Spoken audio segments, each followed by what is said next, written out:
नमस्कार दोस्तों, बहुत बहुत स्वागत करता हूं आपका आपके अपने YouTube चैनल में। और दोस्तों आज हम बात करेंगे इन दोनों बैंक्स की, सेंट्रल बैंक ऑफ इंडिया और ओवरसीज बैंक की, जो कि शॉर्ट लिस्ट हो चुकी हैं डिसइन्वेस्टमेंट के लिए। तो सरकार ये किस तरह से करने वाली है और कब तक ये आपको होते हुए दिखाई देगा, क्या है सरकार का पूरा प्लान। तो उन चीज़ों को समझने के लिए वीडियो में बने रहिए दोस्तों। और आपके लिए एक और इम्पोर्टेंट चीज़ आपको बता दूं कि अगर आप हमारे चैनल की 159 रुपीज़ की अगर मेंबरशिप लेते हैं और साथ ही साथ हमारे डिस्क्रिप्शन में दिए गए लिंक के द्वारा अपना अकाउंट खोलते हैं डीमेट, तो आपके लिए एक स्पेशल व्हाट्सएप ग्रुप में ऐड किया जाएगा, जहां पे आपको टिप्स भी मिलते रहेंगे और आपकी हेल्प होती रहेगी। बाकी अगर किसी को होगी बहुत ही ज़्यादा ज़रूरत तो उससे फ़ोन पे बात भी हो जाएगी। और वहीं दोस्तों, अगर जो भी हमारे चैनल की 799 वाली मेंबरशिप लेता है और अकाउंट ओपन नहीं करना चाहता है, तो वो सिर्फ 799 की मेंबरशिप ले सकता है। उसके लिए भी व्हाट्सएप ग्रुप में एंट्री रहेगी, जहां पे आपको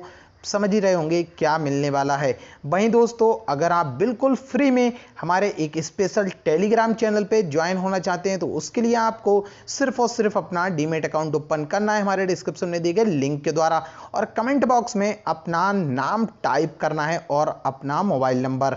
तो दोस्तों वीडियो को अब शुरू करते हैं। सेंट्रल बैंक ऑफ इंडिया, जो कि बहुत दिनों पहले ही आपको ऐसी बात सुनने को मिल गई थी कि बैंक शॉर्ट लिस्ट होने वाली हैं, जिनमें सेंट्रल बैंक ऑफ इंडिया का नाम ऑलरेडी पहले से निकल के आ रहा था, और ओवरसीज बैंक भी निकल के आ गई, इंडियन ओवरसीज, जो कि अब पूरी तरह से ये शॉर्ट लिस्ट हो गई है। सरकार का फैसला आ चुका है। तो अब इन बैंक्स में ये जो डिसइन्वेस्टमेंट है किस तरह से होगा, तो इस समय सरकार ये चाहती है कि उससे ज़्यादा से ज़्यादा पैसा मिले, क्योंकि पिछले साल भी जो सरकार का बजट था कि इतना पैसा उन्हें डिसइन्वेस्टमेंट के द्वारा चाहिए, वो कंप्लीट नहीं हो पाया था। और वहीं इस बार भी इन्होंने जो ये प्लान किया है, इन दोनों बैंक्स को प्राइवेटाइजेशन की ओर ले जाना, जहां पर ये अपनी 51% हिस्सेदारी घटाने वाले हैं। और इस घटाने के लिए ये क्या करने वाले हैं, ये सीधा सीधा मार्केट में अपने शेयर सेल करने वाले हैं, मार्केट से हिस्सेदारी बेचेंगे।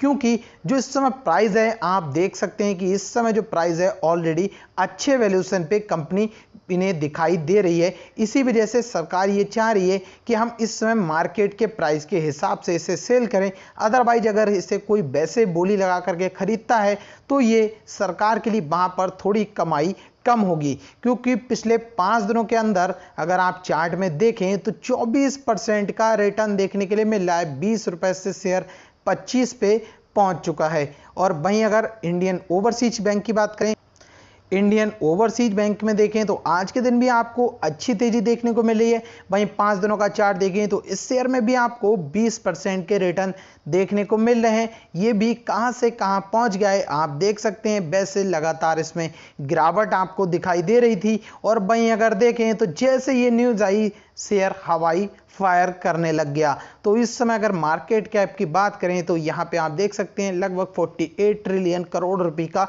मार्केट कैप देखने को मिल रहा है। 52 का हाई 27 रुपए 40 पैसे, जो कि ये अब आपको दिखाई दे रहे हैं कि कंपनियां कहां तक पहुंची हैं और क्यों पहुंची हैं, ये सब कुछ आपको पता है। और इनमें एक बार और तेजी बन चुकी थी सभी बैंक्स में, जब ये न्यूज़ पहली बार निकल के सामने आई थी। तो दोस्तों अब आप समझ गए होंगे, अगर आपके पास ये स्टॉक है तो आराम से आप होल्ड कर सकते हैं। लेकिन एक चीज़ आपको समझनी चाहिए कि अगर कंपनियां प्राइवेट हो जाती हैं, तो प्राइवेट होने का मतलब ये बिल्कुल भी नहीं होगा कि कंपनी आपको प्रॉफिट ही प्रॉफिट देगी। क्योंकि ऐसे भी आपके पास विकल्प हैं जहां पे आप देख सकते हैं क्या हो चुका है पास्ट में। जैसे कि अगर आप देखें तो एक प्राइवेट बैंक है एक्सिस, जो कि आपका पैसा बढ़ा रही है, और एक प्राइवेट बैंक है यस बैंक, जिसने आपका पैसा डुबो दिया। तो प्राइवेट होना एक पॉजिटिव साइन जरूर है इन्वेस्टर्स के लिए, लेकिन इतना भी नहीं कि आप बिना देखे और बिना समझे उसमें अपना पैसा लगा दें। फिलहाल तो इस समय कंपनियों का जो प्राइस है, आपको इनमें थोड़ा बहुत करेक्शन देखने को मिल जाएगा, क्योंकि न्यूज़ जब भी आती है स्टॉक ऊपर की तरफ जाते हैं। लेकिन हाँ, अगर आपके पास शेयर है तो आप आराम से होल्ड कर सकते हैं, लॉन्ग टर्म का प्लान कर सकते हैं, जब तक ये सब कुछ इंप्लीमेंट होता है तब तक ये शेयर शायद से आपको 50 रुपए तक तो जाते हुए मिल ही जाएगा।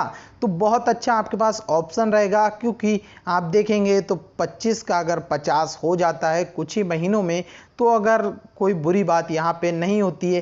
कंपनी के अगर फाइनेंशियल कंडीशन की बात करें तो इंडियन ओवरसीज इस समय जो इनके रिजल्ट हमारे सामने अगर आएंगे, उससे पहले आप देखें तो लगभग आपको कंपनी 1937 से भारत के आज़ाद होने से पहले से चलती हुई दिखाई दे रही है।